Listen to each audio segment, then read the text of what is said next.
about if I've done over 80 hours Stardew this week? No, I think it just means you're mentally ill. That's really the purpose of me streaming, is to get attention and make a silly joke that people feel obliged to laugh at.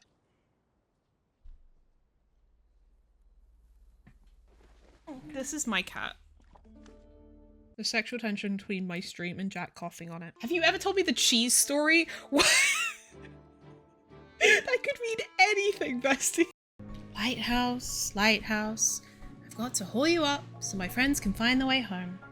Phew, just got to rest a bit before I do. Seems like you're going to need my help. What ho? You don't look like one of our neighbours from Brookstacks. A rarity indeed. Yes, Noir is the name, and guarding this here Farseer lighthouse is the game. It and I bid you welcome. In truth, however, you've come at a most terrible time. 'Twas but a few scant moments ago when a monstrous dragon just ran by in a right hurry. Clumsy and stumbling it was, and the two of us were in its wrathful path. With a crack and a snap, both I and my poor lighthouse were bowled right over, and as you can see, I've regained my footing, but not so the lighthouse. Oh boy, so Mini Durin knocked this lighthouse over just by passing through. Aye, and I've tried all manner of ways to get him on his feet. Even the neighbours came to lend a hand. But he simply refused to stand back up again. You'd almost think he had a temper to throw such a tantrum. Our neighbours still have to keep an eye on that dragon, so I'm on my own for the time being. This is a terrible situation. With our lighthouse down for the count, we'll have no light. That means no return to the village for our venturers. Wait, what are venturers? Why, explorers, wayfarers, those willing to leave everything behind and travel far abroad.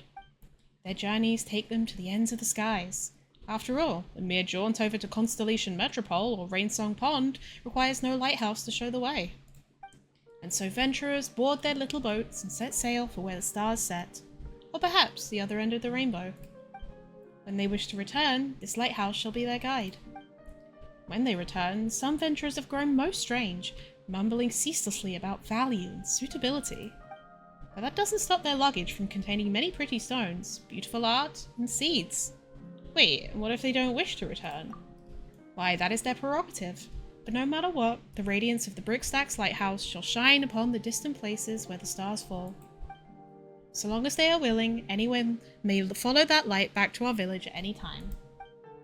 Where the stars fall. That almost sounds like you're trying to go explore beyond this world. Lore. So that's... Eh? Harley? What's with that frown? I wonder what becomes of them once they depart. I am no venturer, so I know not. Were Roselle still here, you could have asked him. He is the boldest, most inquisitive of our venturers. By dint of the windmill mounted on his ship, he sojourns to places most distant each time, to lands where even the light may fail. And yet, he always returns. According to the plan,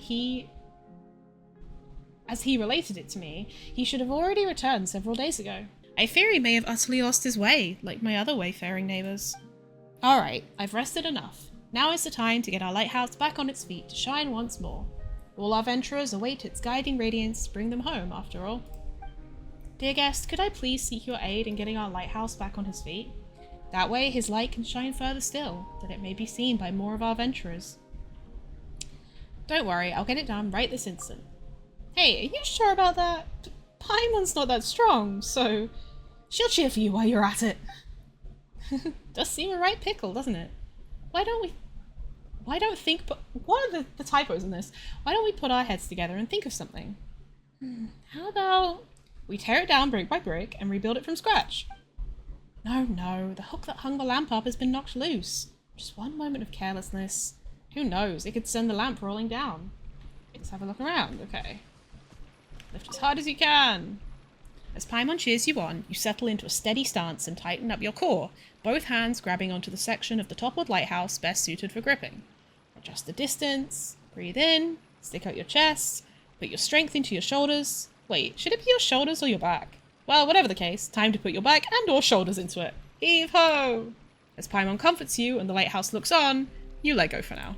Just think of something else already, would you? That's so good. Oh, try touching it. Oh. Whoa, the lamp really came off. It isn't broken now, is it? Here, Paimon, catch! What? Wait! Foisting it on Paimon won't stop us both from getting scolded. Oh, what do we do now? Huh? Wait a minute. Why is this lamp still shining, even after being removed? So the reason the lighthouse shone so brightly is that there was a super bright light hanging in the lighthouse. That said, aren't light sources usually super complex mechanisms? That's not important. Since this one can be removed normally, that works for us. Noir mentioned earlier that he needs to get the lighthouse standing back up again because he wants to put the light someplace high so more people can see it. In that case, let's just hang it up somewhere high, right now. That's what Paimon was thinking too. You know, wouldn't everyone be able to see it if we could hang it up in the sky? If only there were hooks in the sky to hang it on. It's just like when we hung up stars with Navia. It's just a shame that we don't have the aerial express with us this time. That's not a bad idea at all. Hey there, Noir. We didn't break anything, did we? Look, the club's still glowing.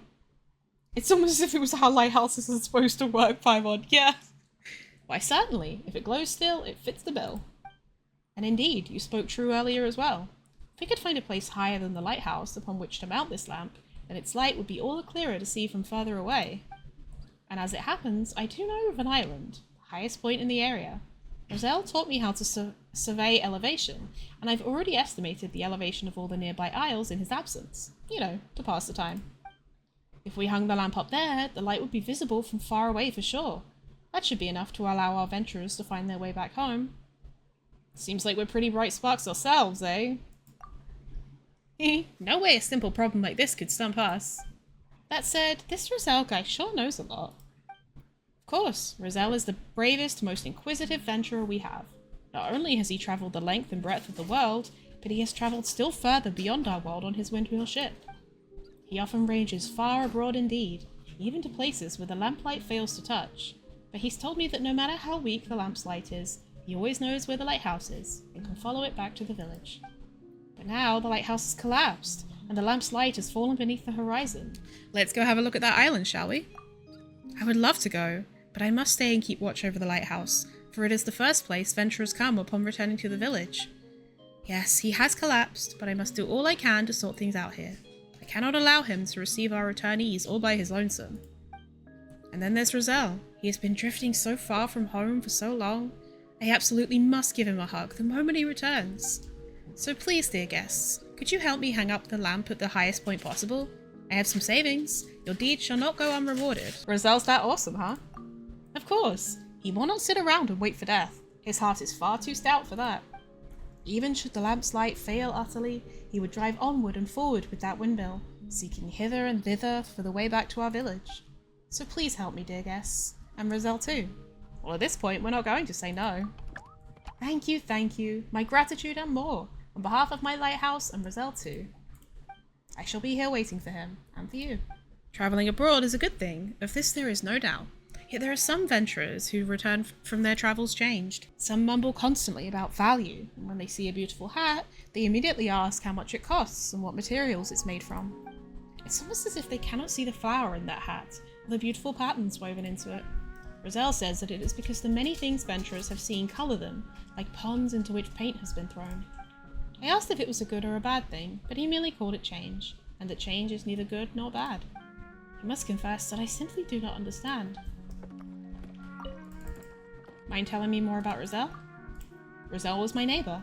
We chat, have tea, and play games together every day. But one day, he told me that he wished to become a venturer, and soon he began his travels. First, he travelled the entire world, going to Constellation Metropole, Rainsong Pond, and the Forest of Blessings. And after that, he wanted to go still further abroad, so he built himself a little boat, planning to set sail for the far edge, where the stars fall. He asked me to journey with him, but I did not board. All I did was make him a windmill. That way, he would at least sail faster while out at sea, and thus when it came time to return, his would be all the more swift. Right, Roselle is unlike other venturers. He knows how to wear a hat, and the reason why houses exist. What? Huh? You can't just say that and act like that was a normal thing. Here's the island Noir was talking about. You know, that tree over there looks like it'd be just perfect for hanging the lamp. Is someone under it too? Could it be the person assigned to take care of the tree? Let's go ask. Shavine, why are you so angry? Perhaps you really shouldn't have ventured outside. Hello there. Did you plant this tree? We'd like to hang a lamp on this tree. A lamp? Well, putting one up would be nice. Some warm light might do Chavine's mood some good. Might even put us on speaking terms again. Please do lend us a hand then. And if I may lend you one in turn, just say the word, and it shall be so. Nice. Smooth as sailing so far, eh, Harley? Come on, let's get this lamp hung up. You mean to climb this tree? Well, be careful then. Stepping on those smashed stone fragments after falling out of it would be quite unpleasant. Oh, okay. That should do it. The light should shine far and wide now. Okay. So what do we do now? We wait, of course. Maybe those venturers have seen the light already and are on the way back as we speak.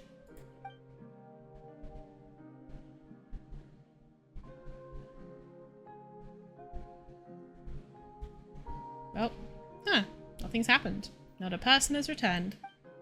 Hello, you two. Not to disturb you or anything, but what were you intending to do by hanging that light up again? Well, long story short, you tell Panuel what happened. I see. I've heard about the issue with Esnoir and the lighthouse as well, and this idea is a good one. However, perhaps we could hang it up still higher.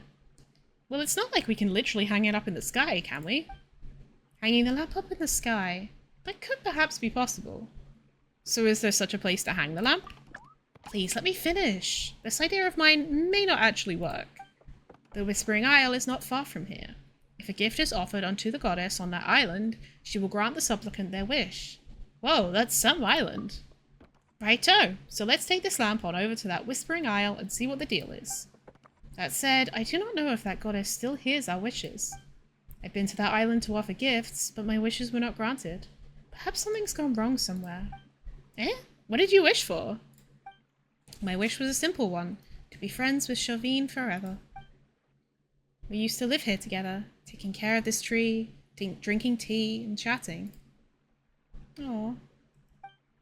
He once set off on a long journey, and when he returned, he was almost unrecognizable. Not that it should have mattered. We were still friends, I thought. We'd understand one another. But he grew stranger and stranger, his days filled with odd mumblings and melancholy. He even rejected all my tea party invitations. I feared that he might no longer want to be my friend, so I made plans to go to the Whispering Isle and make a wish to the goddess.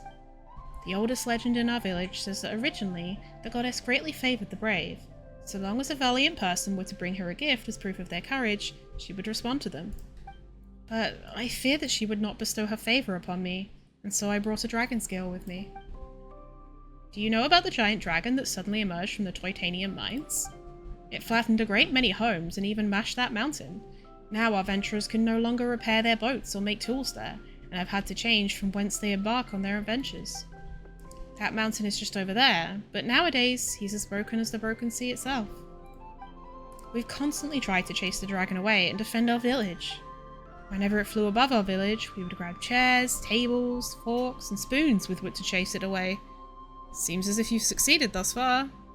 Well, whatever the case may be, at least that dragon hasn't come back to set fire to the village, or roll over it, or anything like that. Ninny Durin's no evil dragon. Is that so? In that case, his way of showing it is most unexpected. Well, we couldn't understand what he was saying at the time anyway, so all we could do was chase him off. When he left behind a scale. I believed that it could prove my courage, and my neighbours thought so too. And when I put the scale before the statue of the goddess, it began to glow with an awesome light. I thought that this meant the goddess acknowledged my wish and was about to grant it. But Chavine did not change.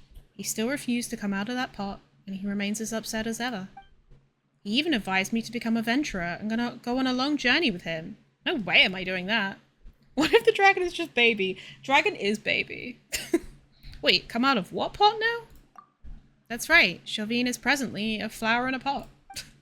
I mean, that's pretty alright, isn't it? He can live next to the tree, and I can take care of him, water him, drink tea, and sing for him.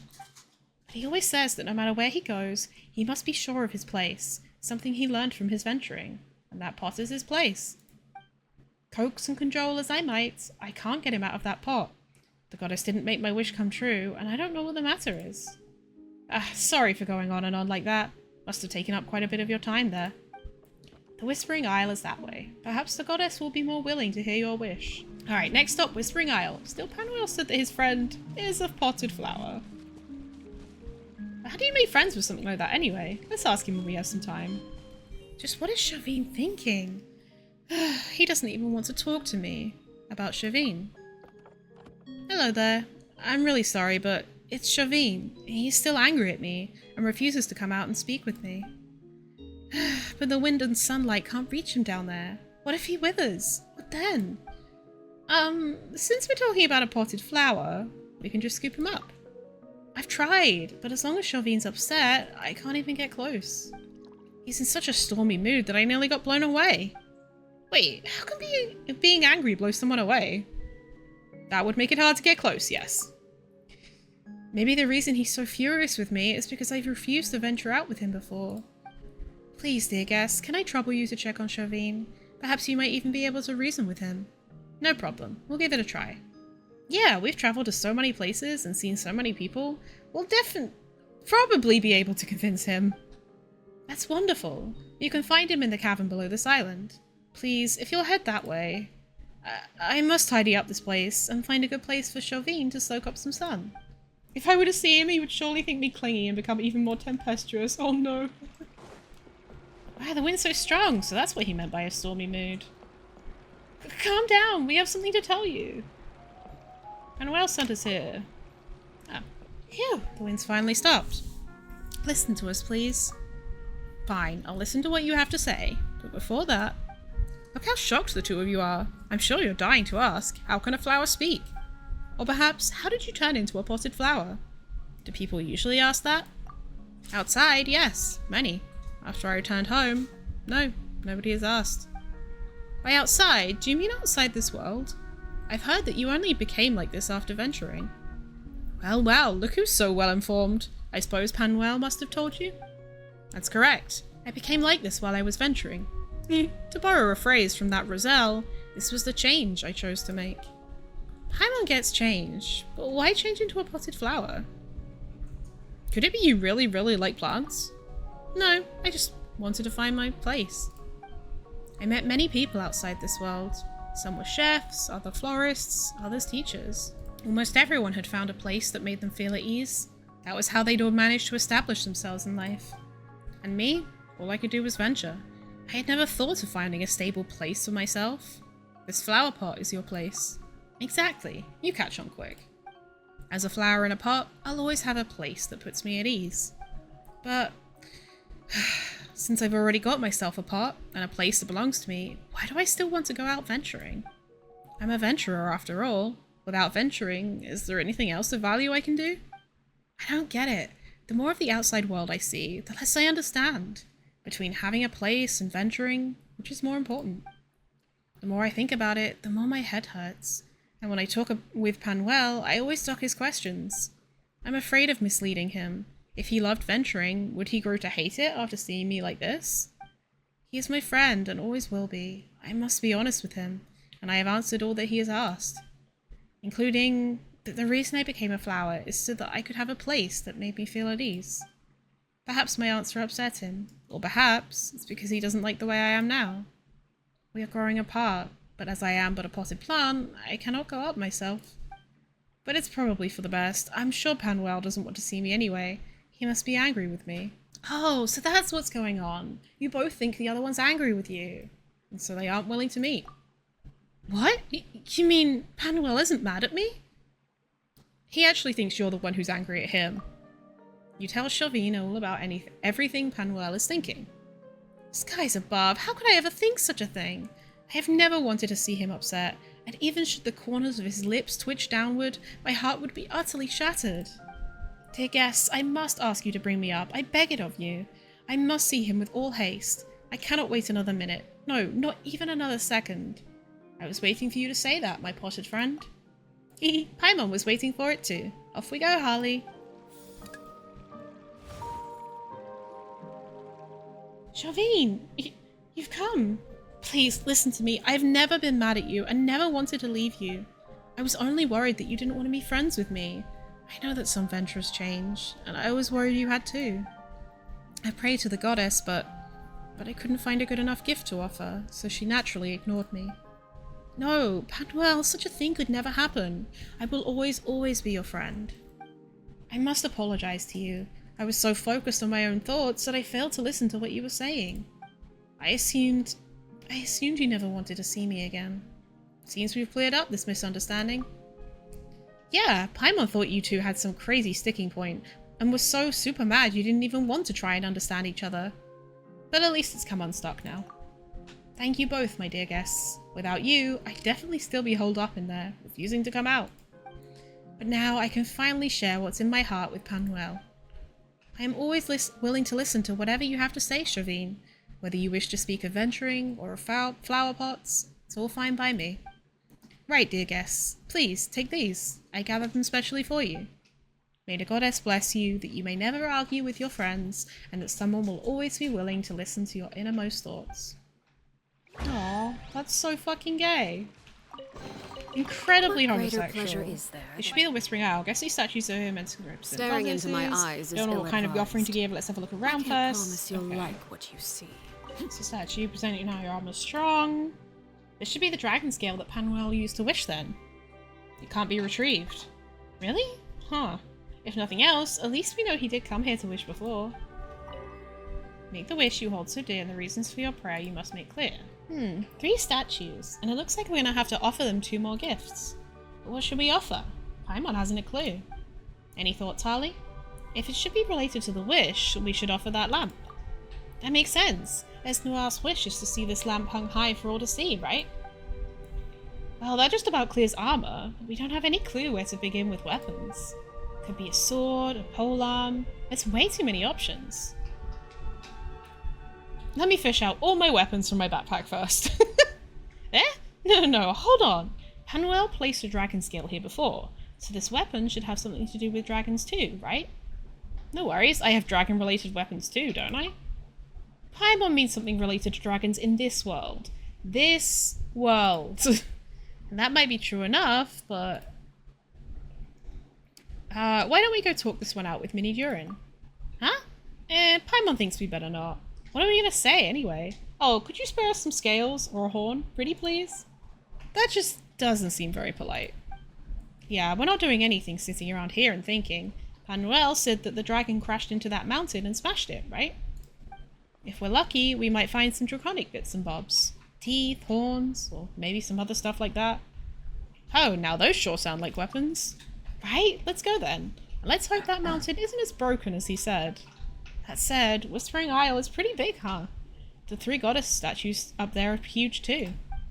If this was an ordinary adventure story, there would be mysterious treasures hidden under the statues or something. On that note, think we should take a closer look around? You never know when we find something nice. I've got no problem taking a little stroll. It's settled then. As to whether we're going treasure hunting or weapon finding first, well, that's up to you. This fish is huge. Ramming through this must have hurt the dragon a lot. Let's look around carefully. Paimon sure hopes we find something. Look at that! Is that a sword? No, it can't be. There wouldn't be swords like that. But we just so happen to be looking for a weapon, so let's try to find a way to grab it. It might point the way forward. Oh. Ah, okay.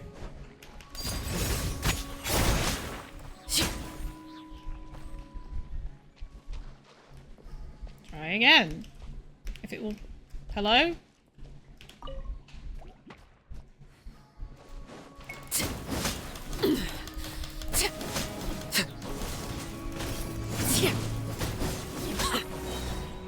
Okay. Give it your all. Oh my lord. Coming at ya! Coming at ya! Where'd all these slimes come from? This sword that can't be pulled out. Let's have a look around. Maybe we'll find some clues. These guys, maybe? How about that sword? Oh! Well. GG's. Hey, the sword's come out. Yes, we've got these gophers to thank, huh? This sure is a mysterious place. But either way, we've got the sword, so as well. I must say, this feels more like a horn. A horn? You mean like one from that dragon? If scales are a dragon's armor, then we could consider horns its weapons. Not that we found any other clues, anyway. Let's go back and offer it to that goddess. And then we just gotta hope that she likes our gifts. Okay. Make the wish, you hold so dear. Here's the lamp.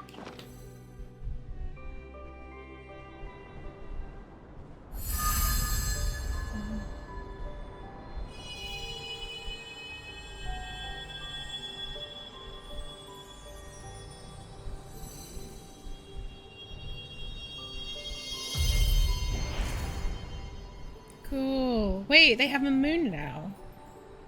I wonder if this is Seals Camria E. Yeah. Here's the dude.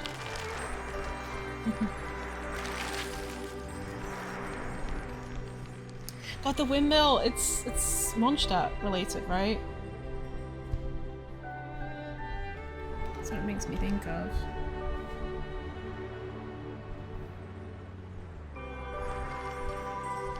Cute.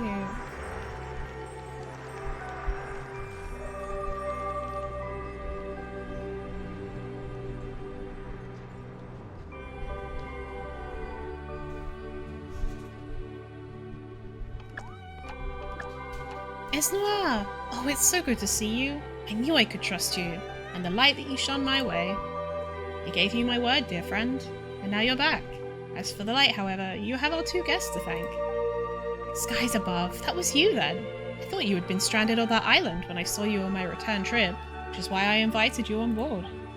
Words fail to describe how thankful I am to you. Had that radiance not reached my ship, I'm sure I would have been utterly lost at sea. This is also, I mean, I know I'm Honkai pilled, but this is also making me think of the Sea of Quanta. Also, what happened to your lighthouse, Esnoir? What happened to this place? What exactly did I miss? Esnoir gesturally wildly explains the event that transpires to Roselle. A dragon crashed into the village, and another into the waterfall behind it? That really is a lot. I'm going to have to ask you to give me all the details when you've got the time. Well, I have the time right now. I have any time, in fact. I've managed to clean up a little area where we can have some tea and cakes, and enjoy the fragrance of the flowers while we're at it. Really? Then that would be no problem at all. In fact, I've been looking forward to this. I'll show you the new samples I've collected too. You will not believe all the different types of flowers and bugs I've encountered. Alright, Animal Crossing, go off. It's just a shame that my bag is so small. I shall bring a larger one next time for sure. Next time? You'll leave again, I presume? Do not worry. Our time together is lengthy still, Esnoir. The time we have now is more than sufficient for me to tell you about all the new things I've seen, I assure you. Are you going back out venturing? Yes, I am a venturer. To venture is my calling. Don't go, Roselle. Have you not noticed how some of your colleagues become strange when they return? They fret about the value of carpets and hats, but are not all about which is more beautiful or intricately made. Don't be angry, Esnoir. We can speak about this later. I brought you flower seeds from outside, one with contours and colours I'm sure you've never seen before. Ah yes, dear guests, you too should take some of these marvellous new gifts I've obtained from outside. Consider them a token of my gratitude. Thank you for lighting the way for my ship, and also for taking care of Esnoir. Now that the light illuminates the way, I'm sure the other venturers will also begin returning to the village. I hope they can rest well. After all, there are many far-off places that await their exploration still. No matter how many times you ask, Roselle, I will not go out venturing with you. You're my friend, yes, and that will never change. I do not dislike you, but I do not enjoy travelling. Esnoir, it is nowhere near as frightening as you imagine. It's just a trip, that's all. The outside world plays host to many flowers that cannot be found in our village, and many people we've never met. Even the shapes of the clouds are different there. Remember the seed I brought you from outside? I can guarantee that you've never seen any flower with its shape or colour before. It's still a seed now. I'll plant it and then we'll see. If you're willing to go with me, we might be able to see this flower with our own eyes. Roselle, I'm sorry. I have no wish to travel abroad, nor do I want to become like those venturers. They always fret about the value of carpets and pay no mind to beautiful hats. This is how your travels change you, and it scares me. That is true. But have you noticed the maps, the plant samples, and the travel logs that fill their luggage to bursting? We surge through different bushes and shrubs like a gust of wind, like rivers passing through another lake. We encounter different things, and we too become different people. This is how travel changes you, and it scares me too. But I'm thankful for those changes as well. I'd compare it to a slice of bread with cream slathered on both sides. You're going to make a mess no matter how carefully you try to hold it. In that case, I'd spread the cream on separately. That way I can even smear on different flavours. Not a bad call. I'm sure it'll be a filling meal. Ah, it's you, here at last. Roselle has been telling me how wonderful the outside world is, inviting me along to venture.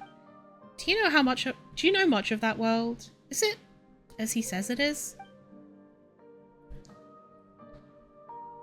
Oh, we get to choose, I guess? Yes, it is. In the outside world, there's no lack of new things to discover. Right, there's lots to eat and many fun things to do, and you'll even get to encounter many interesting things and awesome people.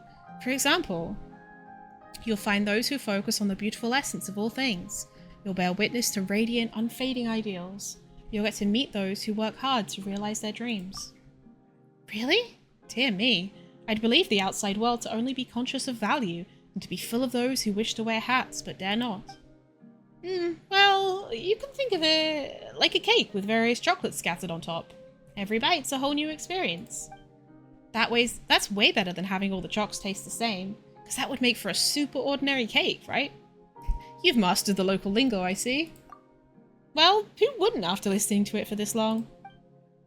Is that so? Well, I'll need more time to think about this, but perhaps just a little venturing couldn't hurt. Surely. No need to rush into things, Esnoir. There's still much time before my next voyage. Until then, let us consider this issue together.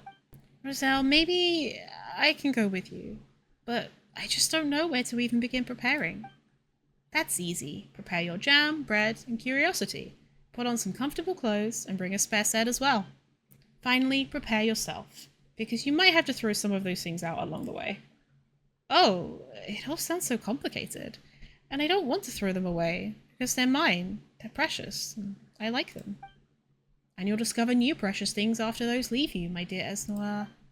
Believe me, this will be a fascinating journey. Would you like a piece of wood? Mum always said life is like a bowl of wood chips. You never know what flavour you're going to get next.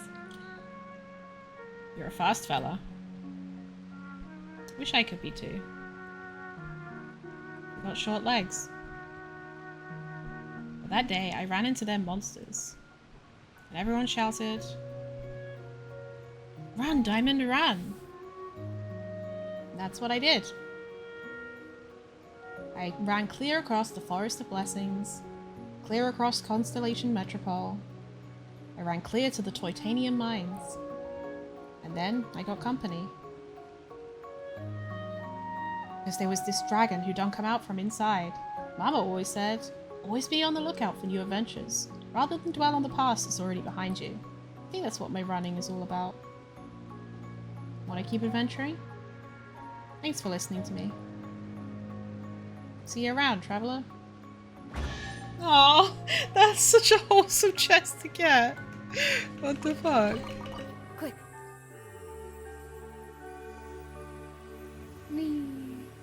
Ooh. Wait! Oh, these are all the things from the past summer events. This is from the 2.8 This is from both the 1.6 and 2.8 ones. Oh my god. A familiar looking night raven statue. It seems to stir memories of an unforgettable summer of adventures in a castle. A familiar looking harpastum. It seems to stir memories of an unforgettable summer of island adventures. That's from the first one, yeah. A familiar looking choo-choo cart. Oh wait, this was the one from Bottleland, sorry. It seems to stir memories of an unforgettable summer of adventures in a domain.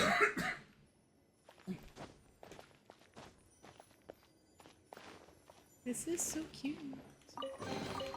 An impressive bounty. Face lookbook. Oh! Miss Garland. This toy block. Observe. You're not quite sure where this clockwork key came from. Perhaps a citizen of Constellation Metropole secretly stuffed it into your bag.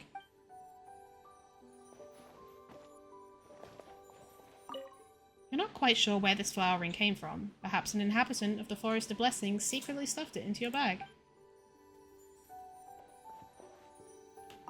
You're not quite sure where this toy came from. Perhaps a resident of the Broken Sea secretly stuffed it into your bag. Dreams of the Ancient Capital. Huh. A book about a young woman named Lycia who sets out on a journey alone following the ruination of her homeland at the hands of a black dragon. On her journey, she met a former guard of the kingdom, now an errant wanderer, and sought his guidance in the art of swordsmanship. But the guard had long since given up hope, and had lost both the will to wield a sword and the courage to swing it. I cannot fill a bottle with hope and give it to you, said Lycia, but I do remember a song from my childhood. It sings of how spring is as fleeting as a shooting star, and it taught me to cherish every flower still in blossom about my feet. You need not master the way of the sword, said the guard. I can see in your eyes that you were already in possession of something even more powerful. After continuing on her way once more, following the guidance of the elders, Lycia entered a dense forest and came before a wise owl, keeper of the keys to the kingdom of dreams. The owl's laughter, rolling forth like a shrouding mist, enveloped her from all sides. Do you know what it means to retreat in the face of adversity? As long as my legs can still walk, I will keep moving forward. Do you fear the thought of death knocking at your door? I will fight it, right up until the final moment arrives. One last question. Can you swear to set your heart on revenge? Having now obtained the key, Lycia opened the door to the Kingdom of Dreams, where she was to cross the River of Stars and ascend an ink-black stairway, enduring many hardships. Finally, she confessed the reason for her coming before the Goddess of Dreams, and in exchange for a lock of her golden hair, learned the magic of luring someone into a dream. Oh! Then she declared that she would take revenge upon the Black Dragon. In the beginning, the Black Dragon knew only black and white, but under the magic spell, it dreamed of 1,001 different worlds, each far more vibrant and vivid than fire and brimstone. If worlds like these strike your fancy as well, said Lycia, I will turn back the dial of the night sky, reversing all the stars in their courses, returning things to the day before you arrived in my hometown. Oh, this feels so lore-y. I wanna crunch it. You know? I don't know how exactly it's lore-y, but it feels very big, you know? I want to crunch it. At the story's end, Lycia awoke from the previous night's dream to the familiar sights of her hometown outside the window. The birds were singing and the flowers in bloom, and all was at peace. From the little door of the wooden cabin, there came a gentle knocking. Opening the door, Lycia beheld a black-haired stranger standing outside. I cannot distinguish the colour of your hair, the man said, but I suppose it must be golden, just like the colour of the stars in my dream. Note at the back of the book. You really like writing stories about dragons, don't you? An incomplete manuscript. Oh, Lord, okay. Long, long ago, in an era when the mountains were filled with precious treasures, the stars were joined together in long snakes, and the dreams of the night abounded in colour. There was a little white stoat, or a white mouse, or a white rabbit, perhaps? Never mind, that can be decided later. Who lived in this prosperous and tranquil town. All her friends and neighbours called her Snowflake. What was her original name? I'll have to decide that later too. Snowflake had a coat of pure white fur, as white as the never-melting snow atop a mountain peak, without a single blemish to be seen. Her eyes sparkled with the silent brilliance of the night sky, and her voice was bright and clear, as if a pair of invisible hands were playing upon a fine instrument, or as though someone was pouring pale golden wine into a glass. All the townspeople wished to see her every day, even if just to say hello. But overwhelmed by the people's adulation and bedazzled by shining jewels, Snowflake forgot herself, even abandoning her original name. Aha! Problem solved. What about my greeting gift? Said Miss Snowflake, too lazy to open the door fully, with naught but the ruby bracelet on her slender wrist shining brightly through the crack. A troubled look came over the visitor's face, and with a bang, the little door was shut once more. The pure, noble, and highly revered Miss Snowflake returned to her dressing table to await the coming of her next sincere admirer. Her dream was to find herself the perfect husband. But clearly, only someone who already possessed the most precious treasure in the world could possibly be deserving of her hand in marriage. That day, a certain wandering Mr. Cat paid a visit to their town. He came from a faraway kingdom in the north, and wore a coat of thick, well-groomed fur. Perhaps you might even say overgroomed, in fact, for if you got close, you could even smell what he had eaten for his last meal. My cat is currently sitting on top of me, licking itself. It's a really fishy smell. There was a wisdom in his emerald green eyes that was beyond anything common folk could hope to attain. The kind-hearted townspeople welcomed the traveller warmly. Within the time it took him to drink 3 cups of ale, he had already heard about all the town's noteworthy goings-on, and no less than 5 different weather forecasts for the following day. Among all the news, what most interested him was that relating to Snowflake. Where may I meet this beautiful lady? If I was you, I wouldn't bother. Why is that? Miss Snowflake has a penchant for rare treasures. Over the past 2 years, she has become more and more particular. Unless you are in the possession of vast wealth already, you may as well give up on the idea sooner rather than later, for your own good. Hearing that, Mr. Cat's green eyes twinkled. Knock, knock, knock. Mr. Cat knocked on Miss Snowflake's door. To him, her house seemed a little on the small side. My greeting gift? A pair of listless eyes looked out at Mr. Cat through a crack in the door. Of course, I have prepared the most magnificent gift for the esteemed Miss Snowflake, which I trust will only make you more beautiful than you already are. This necklace is inlaid with agate from the north, pearls from the southern seas, and amber from the west. It is my clan's great treasure. Entrusted by my elders, I have travelled the world in search of the most beautiful, noble person to present it to. It is a great honour to meet you, Miss Snowflake. I believe that you must be the one I seek. Please, accept my gift. A flash of dazzling colour shined out from the crack in the door as the reflection of the opulent necklace sparkled in Miss Snowflake's eyes. Not bad, not bad. Just about up to my standards, said Miss Snowflake proudly. After meeting you, I am now convinced that all jewellery will pale in comparison with your unparalleled beauty. But please, allow me to help you put it on. Mr. Cat bowed sincerely, then took a step inside, nearly getting stuck in the cracked open door as he did so. I will now perform a ceremony of blessing and prayer for you, that this gift might still shine as brightly as the moonlight once I am gone. Please, go ahead. Intoxicated by his praise, Miss Snowflake exposed her flawless alabaster neck. From that day forth, no one ever saw Miss Snowflake again. Some said she had grown tired of the mundanity of life in the town, and set out on a journey to find treasure alone, whereas others were convinced that she had finally found the husband she'd been waiting for, living happily ever after with that Mr. Cat from afar. For someone, passing Mr. Cat as he left town, caught a whiff of Miss Snowflake's delicate perfume on his fur coat. Maybe this story isn't suitable for children either. I'll have to think it over. What the fuck? What the hell, bro? Oh, right. Didn't Kale say Sumeru City has been pretty lively lately? Aren't you even a little curious? Sounds fun to me. Right? Paimon agrees. Then let's go see what's going on. For our first stop, maybe start with the Academia? That's where all the info is, after all. Look, that's Farazan over there. Do you think we should ask... Why is this not voiced? You have all these playable characters. You were already having a lot of stuff that was voiced. Why is this bit not voiced? Ugh. Even just glancing at the borrowed records gives me flashbacks to how awful that book was. How irritating. Farazan, what are you doing talking to yourself over here? I am Madame Farazan, after all. It's not out of place for me to mull things over out loud, wouldn't you say? But in this case...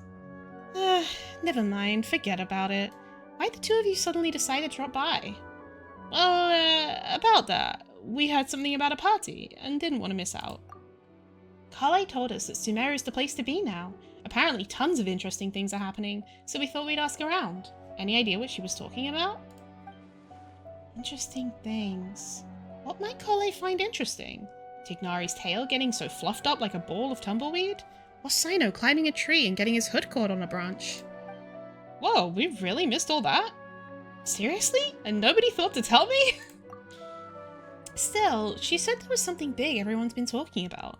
Can you think of anything slightly more significant? More significant. Ah! Is something the matter, madam? Now that you mention it, it must be what I think it is.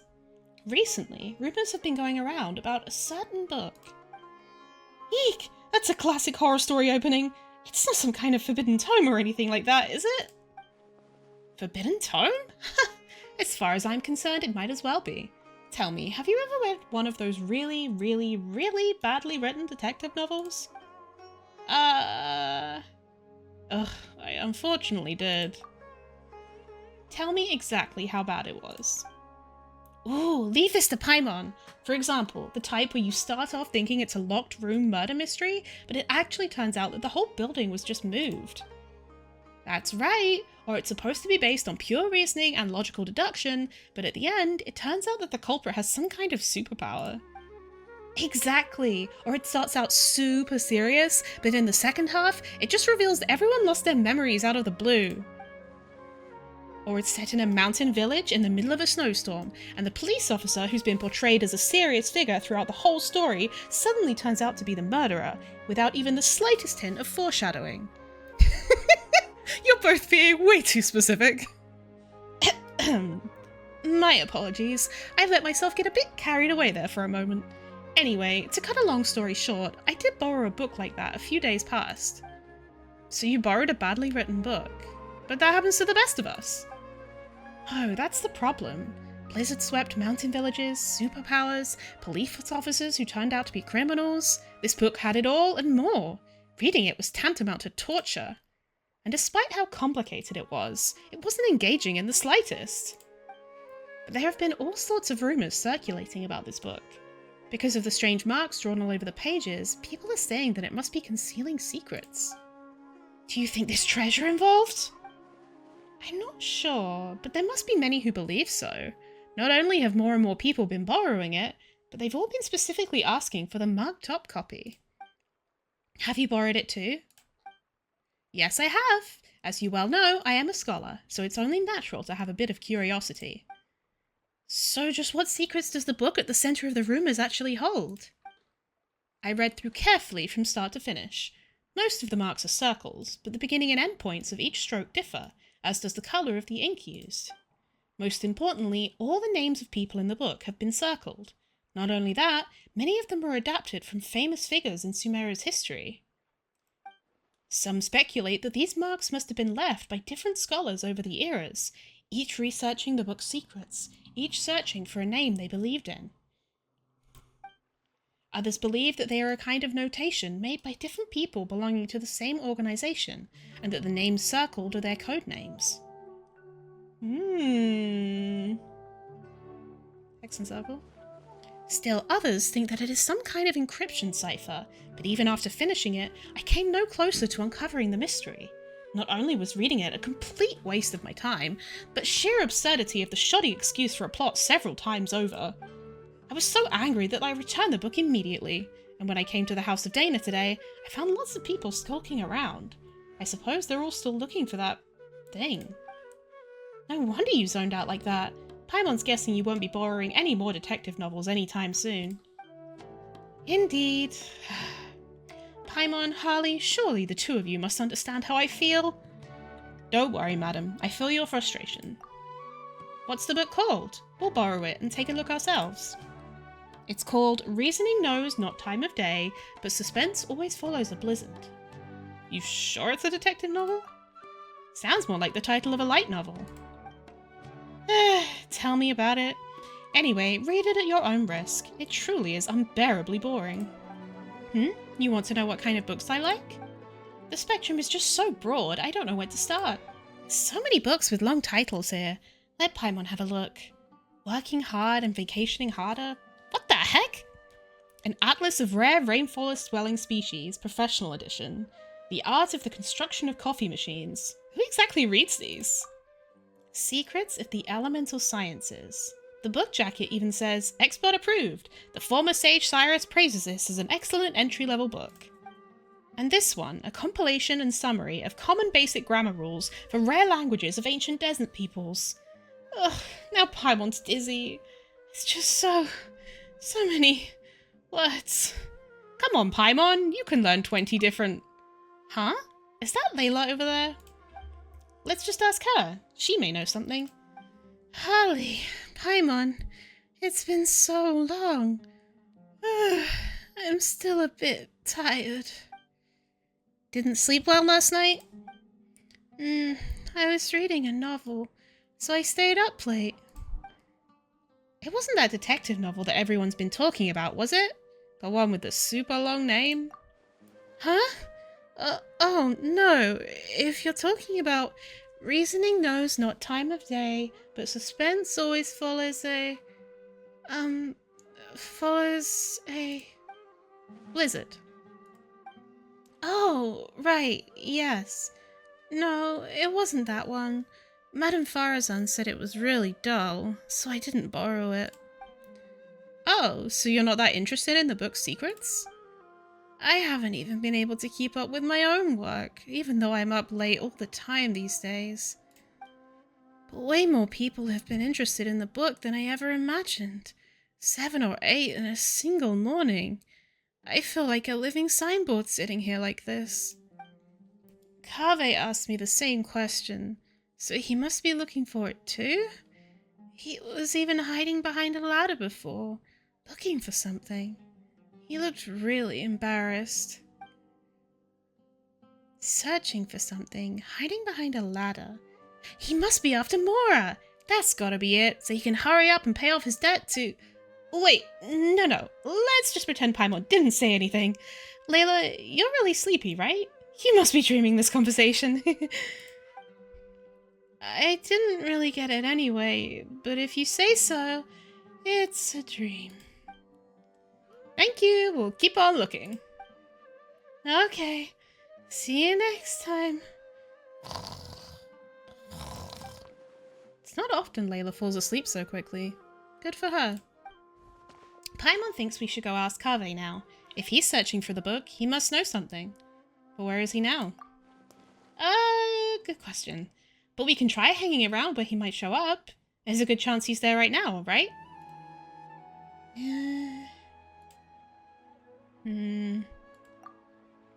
you ever think we seem like a pair of thieves? Hiding here to ambush Kaveh? It almost feels like we're here to extort him or something.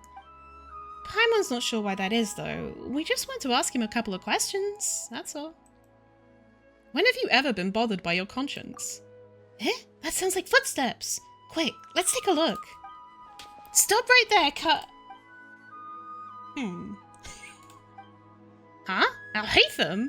What are you doing here? He literally lives there. Good question. Surprising indeed. I was under the impression that you knew I lived here. Good morning. Good morning. What can I do for you? Nothing. Never mind. Oh, goodbye then. He just doesn't care. He just left. Does he have work to do or something? He never has work to do. Footsteps? Again? They're heading towards the door. Stop right there, Kaveh! Ah! What are you two doing here? Good question. Surprising indeed. Paimon was under the impression that you'd know the only reason we'd be here was if we were looking for you. Paimon, you don't sound like yourself. Looking for a certain book by any chance? Wait, what? Here's the deal. So you and Paimon pull Kaveh to the one side and, in hushed tones, tell him about the rumours that Farazan was talking about. You also mentioned that an eyewitness saw him searching for something in the House of Dana. How is it you guys know everything? Yeah, and there I was, thinking I'd been super discreet the whole time. No one should even have noticed. Come on, get real. You really think that no one knows you live here? Hey, that's not fair. Of course nobody knows, except for Sino, Tignari, Kale, and the two of you, right? Friends are friends, so if they know, well, they know. But what if a stranger overheard us? It would be a disaster. It might even impact my career. Anyway, about that book. You believe it contains intel about hidden treasure, don't you? Looking to get rich quick, are we? Yeah. Are you offering to help find it? Shucks, why didn't you say so earlier? So there really is treasure. How about this? We help you find it, then split the loot 50-50. It's a deal. Harley, after all we've been through, it's finally our turn to get rich. No need to keep yapping. Hidden treasure, the Paimon probes home in on ya. Huh? Hey, Paimon! Huh? Is that Dia? Very one. Harley and Paimon? Must be my lucky day, running into you like this. Dia! You mercenaries are pretty tuned into the grapevine. Have you ever heard of a book called Reasoning Knows Not Time of Day, but Suspense Always Follows a Blizzard? Wait, you guys are looking for it too? Wait, too? You don't mean you're looking for it too? Darn, it does. So does that mean we're finally gonna have to square off against Dia? Wait a minute. Would you mind telling me exactly why you're looking for it?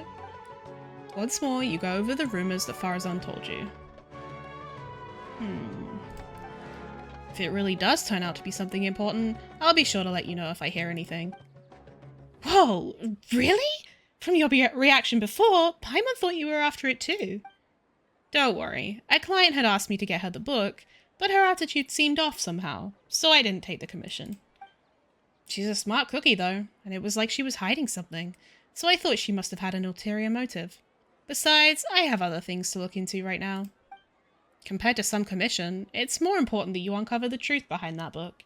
Anyway, no time to lose. I've got to get going. Alright then, good luck, and don't forget to tell us if you hear anything.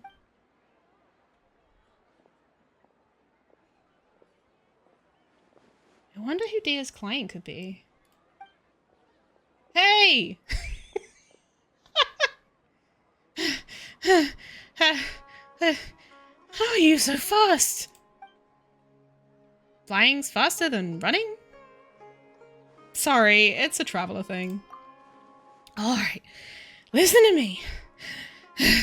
It's like this. Paimon, don't get your hopes up. That book, it isn't some kind of treasure map. It's just an unbelievably unremarkable, surpassingly ordinary detective novel. Huh? But didn't you just say there was treasure? If most people backtracked like that, Paimon just think they'd changed their mind and wanted to keep all the Mora for themselves. But that's not something you do. No, that's... I'm sorry, I just couldn't bring myself to tell you earlier, so I played along with what you were saying. Here's what happened. I borrowed the book a month ago. When I opened it to the first page, I discovered one of the names was printed incorrectly. That night, I'd been drinking. Just a little, and I was starting to feel drowsy, so I picked up a pen and circled the name. As I'm sure you know, the House of Dana allows borrowers to annotate the books they take out. I'm in the habit of doing that too, so at the time, I didn't give it a second thought. But after I was a dozen or so pages in, I realised that the names of all the characters in the book had intentionally been written slightly wrong. Maybe it would be more accurate to say that the novel itself was quite strange. All the characters' names were based on real historical figures, but rather than using their original names, they had been tweaked ever so slightly. That reminds me of a lot of what Genshin does actually, like into that. Most people would assume that the author had made a mistake, or that there'd been a printing error when they saw spelling mistakes like that. I didn't find the content particularly appealing, so I returned it before I finished reading it. But later on, I heard that the book had suddenly become the talk of the town, and that there were rumours about mysterious treasure or something. And you thought it had something to do with you? It certainly does sound like it. Yeah. And I also heard that now, all the names in the book have been circled, not just one. I just haven't been able to figure out what into that must have happened after I returned it. Did you tell anyone else that you borrowed it? Let me think. Tignari? Last time we met, I also told him all about how poorly parts of the book were written. He said I'd made it sound pretty funny. So much so, in fact, that he suddenly wanted to take a look himself. You made it sound like it was so bad it's good. In that case, let's go find Tignari. That's fine with me, but I still have some work to finish up, and it's pretty urgent. How about I head back first, and we can meet up again later once I'm done? No problem. Hope your work goes well. Me too, thanks. See you later then. Over there! Over there! Hey, Tignari! I heard you, I heard you. How's it going, Harley and Paimon? You guys sure look excited. You tell Tignari about how you're looking for the novel, reasoning knows not time of day, but suspense always follows a blizzard. As you do so, you reflect once more on how absurdly long the title is, and how even just saying it aloud makes you feel tired. Ah, that one. Yes, I did go to the House of Dana to borrow it. Kaveh said it wasn't worth reading, but I was curious, so I went and read it anyway. The problem was, there were already 2 names circled in the book I borrowed, and the style each circle was different. It was like some kind of game. Someone had drawn a red circle around the name of the first character that appeared, then someone else had drawn a green circle around another name. So in the time between Kaveh returning the book and you taking it back out again, someone else had already annotated it? That's right. I'm unsure that the first circle was drawn by Kaveh. Yes, no surprise there. If you stop and think about it for but a second, guessing the identity of the second annotator should be trivial. Wait, you mean it was... If there are 2 people living in a house, and one of them drew the first circle, then it's highly likely that the other person left a mark too. Good point. Sometimes those 2 really are too much. In the end, it is as I suspected from the beginning. The first character, whose name had been circled on the very first page, turned out to be the murderer. Surely that's just a blatant spoiler, like that joke where someone opens a novel and bam, there's a note in the margin that spoils everything right from the start. What kind of a joke would be so cruel?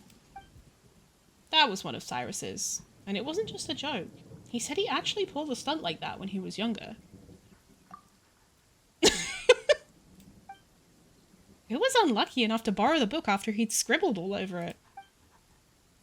My master Nafis and Professor Zahar Hadi, who had a seminar with him that very afternoon. Cyrus said that Monster once threatened to give him a good beating by the side entrance of the House of Dana. It was only thanks to my mother and Professor Zahar Hadi intervening that it didn't happen. Paimon doesn't sympathize with Cyrus at all, not one bit. The House of Dana has never stopped people from annotating books, but this seemed like a special case. I didn't think the book could be allowed to keep circulating like that. So I circled several names myself, laying a false trail. The best place to hide a leaf is in the forest. It's a simple principle. Well, when you put it like that, but still. How many names did you circle, Tignari? Let me think. Not too many. About 3 or 4? I chose them all randomly. Then who circled the other names in the book?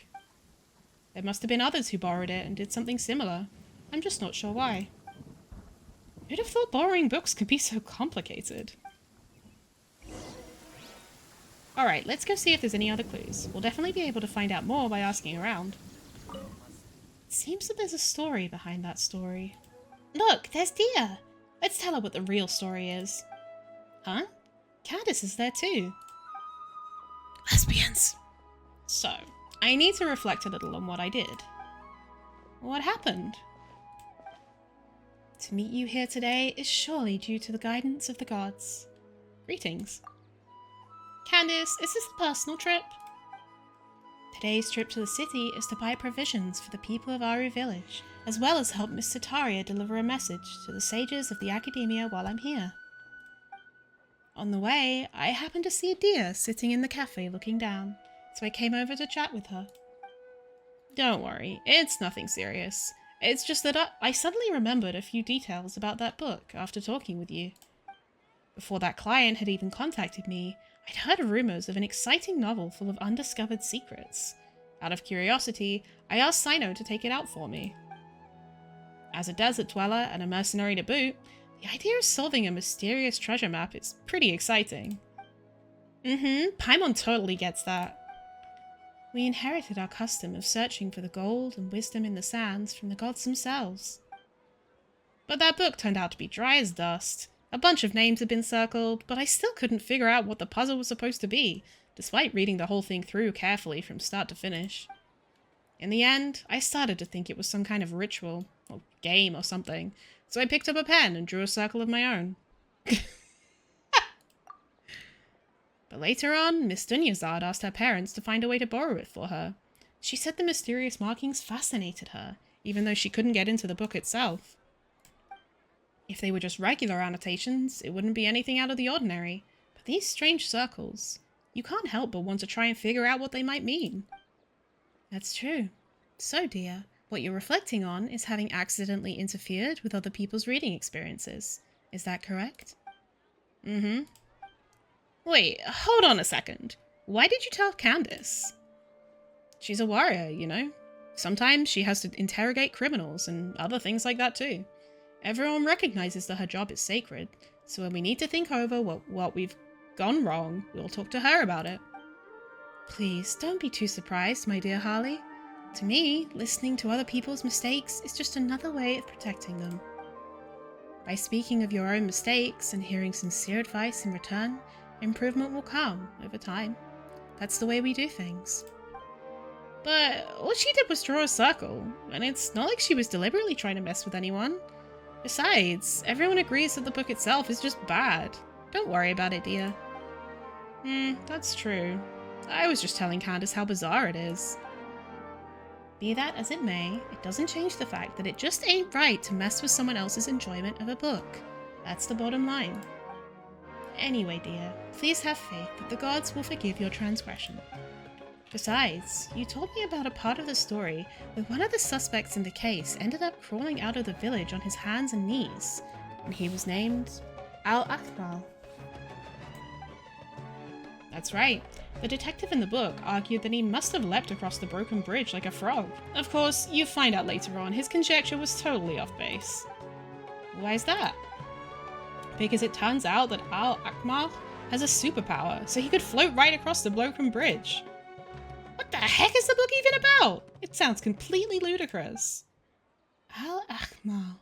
It's simply too reminiscent of the good name of King Deshret, don't you think?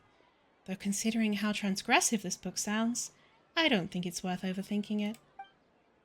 You're right. You know, I can't help but wonder what our friends at the Temple of Silence would say if they somehow got their hands on this book. I'm sure those sages would be able to unpack interesting ideas from the text we ordinary people could scarce dream of. It's normal for there to be bridges outside blizzard-swept mountain villages, and normal for them to get broken, but for a person to cross one by floating through the air, why resort to such a lame plot device? That just sounds like Wanderer. Sounds more like something out of a comic strip. Paimon's starting to get where Farazan was coming from. If you'd gotten all excited about reading a detective novel, but ended up reading tripe like that instead, better not to even think about it. So where's the book now? Not sure. I returned it after I was done reading it, and back then, there weren't as many markings inside as the rumors say there are. Alright, then Detective Paimon is still on this case. This is such a strange quest. Paimon's feeling lost. Maybe we should head back to the House of Dana? Who could have predicted this? It is precisely because it is unpredictable that you shouldn't blame yourself. Like, even though I'm not changing like the pitch or tone of my voice, like, just having to like think about the vibes that each character gives to the lines and trying to interpret that on the fly is really fun. Hello! Has Reasoning Knows Not Time of Day but Suspense Always Follows a Blizzard been returned yet?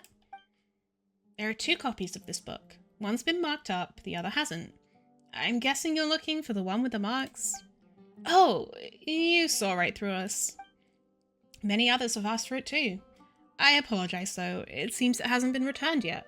Please come back again later. Can't you at least tell us who borrowed it? Well, as long as it isn't overdue, we'll wait patiently for it to be returned.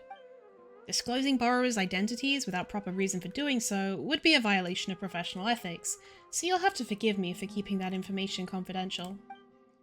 You've got a point. It would be terrible if someone looking to steal a book started harassing whoever had borrowed it. Hey, you two look as confused as a couple of R&R who've just run into each other headfirst. Are you looking for something? I can help. That's Nahida's voice! I thought it was, but I wasn't sure what voice to do just in case. Hi there! Nahida! Have you heard of a book called Reasoning Knows Not Time of Day but Suspense Always Follows a Blizzard? Such a long name. But yes, I know the one you mean. I heard that everyone was looking for it, and it sounded fascinating, so I found a brand new copy to read myself. By brand new, do you mean it wasn't the copy with all the markings on it? Yes, that's right. I was more interested in the content of the book itself than all those rumors about hidden treasure, so an unmarked copy was all I needed. Speaking of which, it's funny, there's more than one copy of this book, but everyone's looking for the one where all the names have been circled. Are they all afraid of spoilers, or do they actually crave them? Oh, then do you know who has the copy with the markings right now? I just so happen to have seen it in the hands of one of your friends. If you're looking for the copy that sparked all the rumors, you should look around near the Palace of Alcazazare. Dory time. Is that? Huh? Dory, Sino, and Sethos? Ah! Darn you, General Mahamatra! Entrapment isn't gonna work. You can't do that.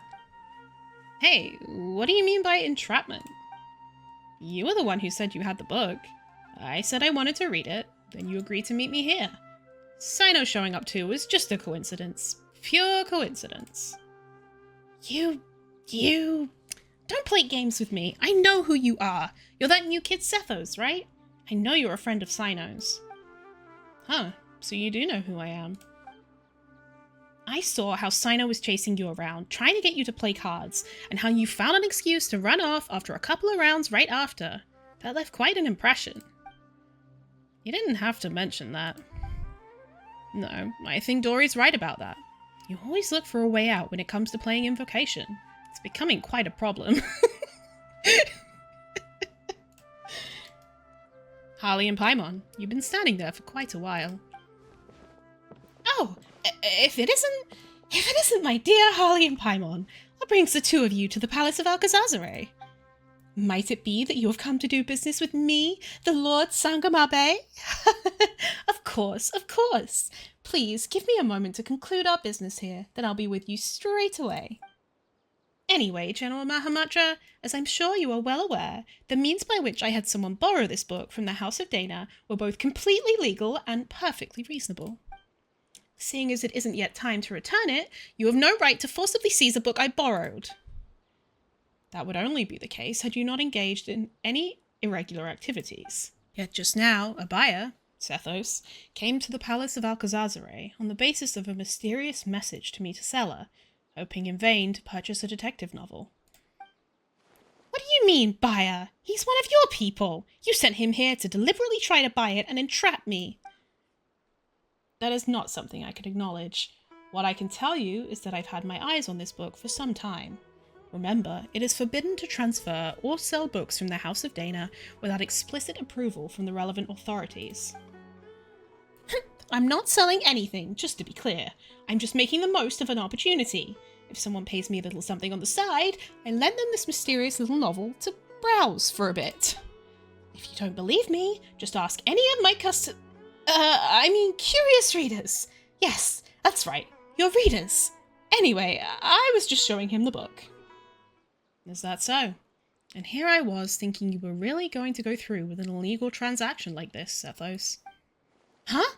Wait, what? You two really aren't together? I was just really curious about this book. I finally managed to track it down, but I know.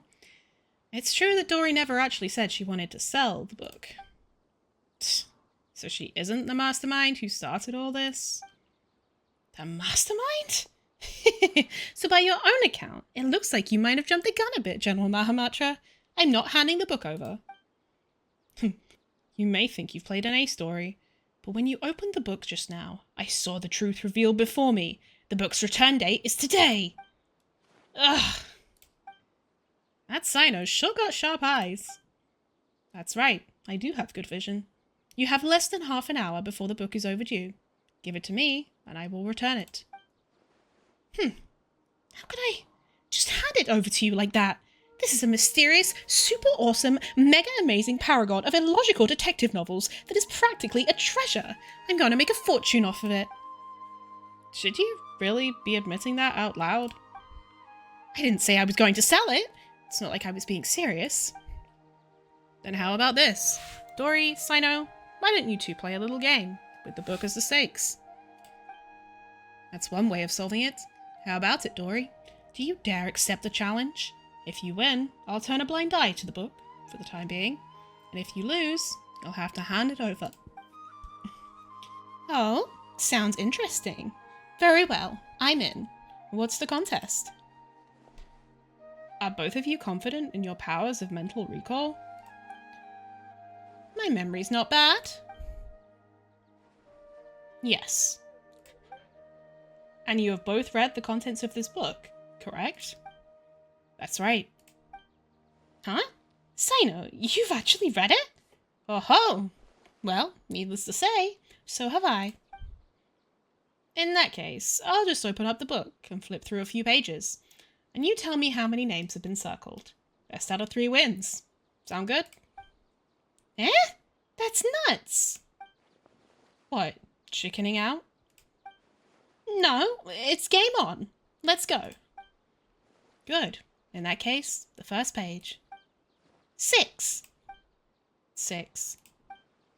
Both correct. Next, the second page. I think it was 4? I'd say 4.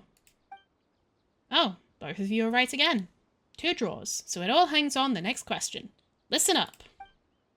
Oh? Page 61. Eh? What? I don't quite remember. 7? I know. The answer is 5. Absolutely correct. The answer is 5. Sino, is your memory really that good? I'm not buying it. How did you do that? It's not actually because I have a good memory, but because the circling of the names left a deep impression on me. After I borrowed it, I noticed the names on the first few pages had been selectively circled by different people.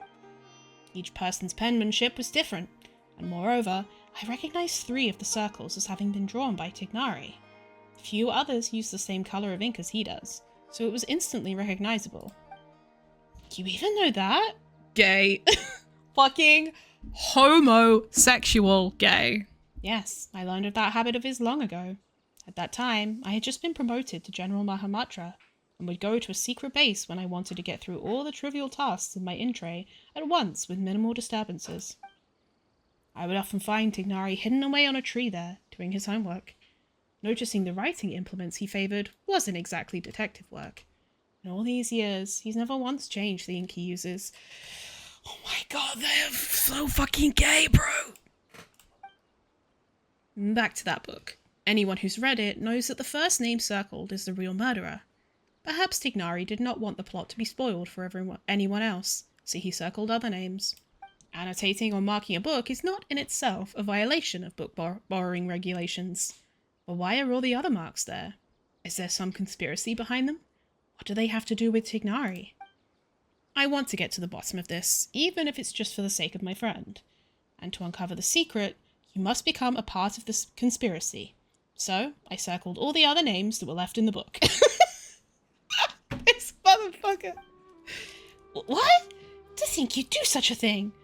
So there's no treasure at all. It was just you guys, all along. That's right. Should you wish to hide a grain of sand, bury it in the desert. And in that grain of sand, I can catch a glimpse of the truth. And so you were drawn to it, making your plans, yet in a twist of fate, were discovered by me. No matter how vast this world is, you cannot run from the long arm of the law. Wow, you're making a meal out of this, aren't you? You really, really have way too much time on your hands. Okay, I give up. You win. That's enough for today. It is time for Lord Sangamabe to return to her room for some repose. Farewell, all. So, do you intend to take this book back to the Temple of Silence? I'd heard there was treasure hidden inside, and thought it might have something to do with a temple. I never thought that was the real story behind it. But when you agreed to compete, I had already surmised you were familiar with this book. That's why I chose that particular format. What? Brilliant move, bro.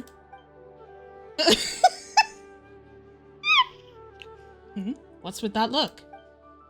We're just thinking, there have been more twists and turns in the story behind the book than in the actual story itself. Well, as long as you got it back, I'll leave uncovering the rest of the secrets to you, and take my leave for now. See you later, everyone. Can I borrow the book? Of course. After Sino hands you the book, you and Paimon quickly thumb through it. Though you weren't reading very carefully, you can tell that something's not quite right. The plot is wildly imaginative, and just as everyone says, though most of the names in the book seem familiar, on closer inspection, you realise that they aren't actually the names of the historical figures you thought they were at first. Not only that, but every name has been circled. Thinking back on the course of events, you fall silent, and then you explain the full story. How unexpected. But still, it does make sense, and it is far better than the existence of an actual conspiracy. In that case, I still have other plans. Last time I was at Caravan Rebat, I promised I'd meet Dia and Candice for drinks.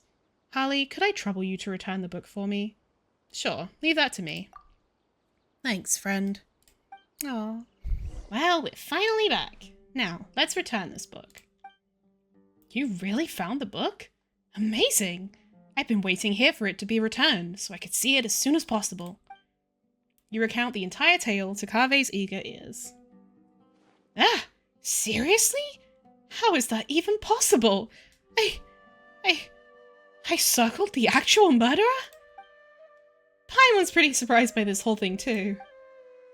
Let's just take care of the book problem first.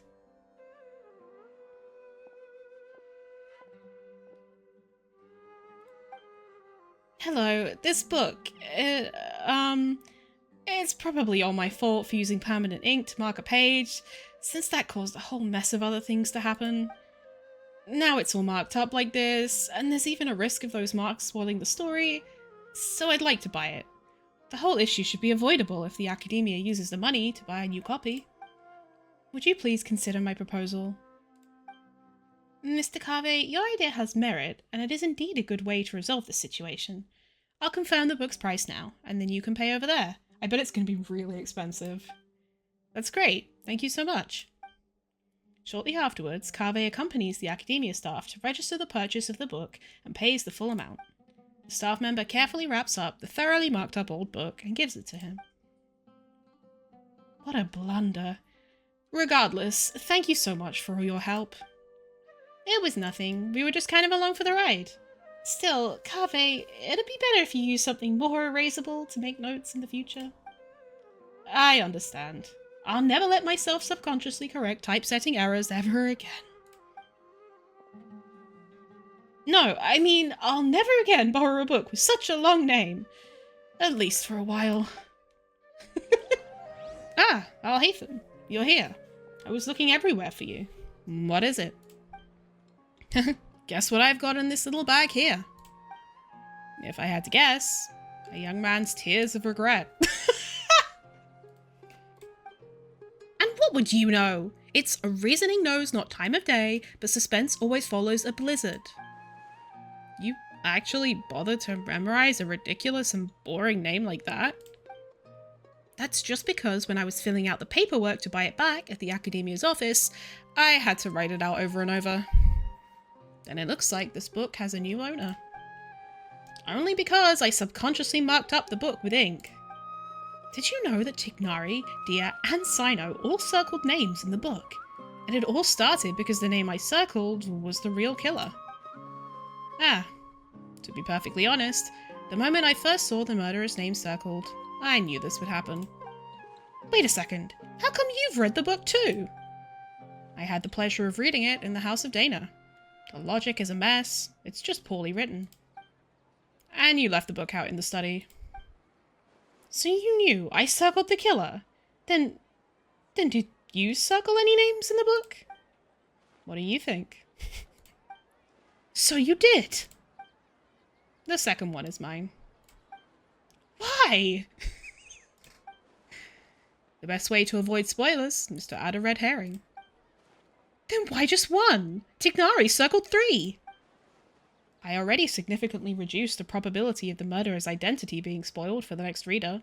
That's more than enough. No need to worry about things that are beyond saving.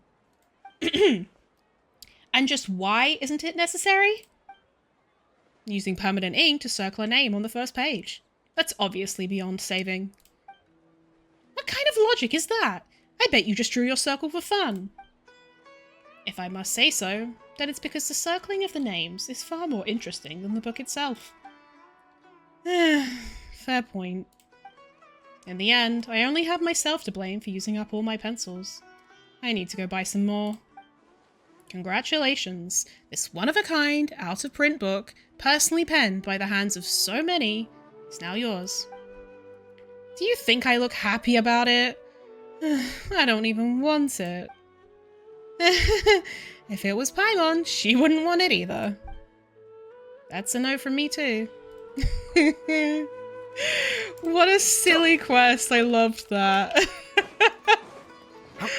Oh man, I love that this thing they've been doing recently, where they'll just add silly little like epilogue quests that are literally just like fan service, but not like in a sexual way. It's just like, it's just bonding and silliness and completely unimportant things between the characters that really serves to like strengthen the bonds that they have, and it's just like fun interactions. I really love it. They've been doing it more and more lately, and that was so silly. I wish it was voiced, even though I did have a lot of fun voicing it. I do think it probably should have been voiced.